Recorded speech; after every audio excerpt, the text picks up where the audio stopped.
The Little Prince by Antoine de Saint-Exupéry. Chapter 10. The second planet was inhabited by a conceited man.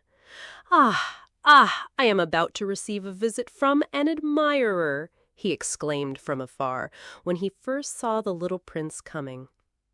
For to conceited men, all other men are admirers. "Good morning," said the little prince. "That is a queer hat you are wearing." "It is a hat for salutes," the conceited man replied.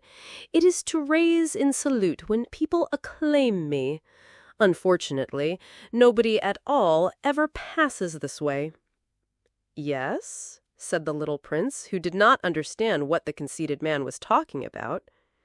"Clap your hands, one against the other," the conceited man now directed him. The little prince clapped his hands. The conceited man raised his hat in a modest salute.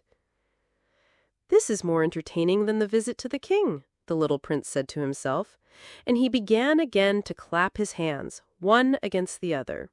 The conceited man again raised his hat in salute. After 5 minutes of this exercise, the little prince grew tired of the game's monotony.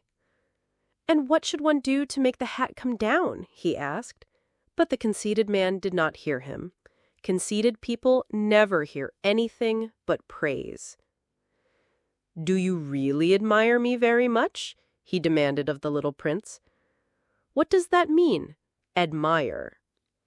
"To admire means that you regard me as the handsomest, the best dressed, the richest, and the most intelligent man on this planet." "But you are the only man on your planet." "Do me this kindness, admire me just the same." "I admire you," said the little prince, shrugging his shoulders slightly. "But what is there in that to interest you so much?" And the little prince went away. "The grown-ups are certainly very odd," he said to himself as he continued on his journey. The next planet was inhabited by a tippler.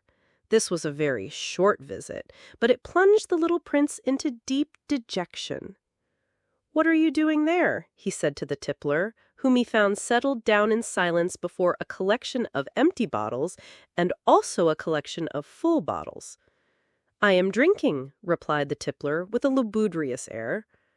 "Why are you drinking?" demanded the little prince, who already was sorry for him. "So that I may forget," replied the tippler, hanging his head. "Forget what?" inquired the little prince, who already was sorry for him. "Ashamed of drinking." The tippler brought his speech to an end and shut himself up in an impregnable silence.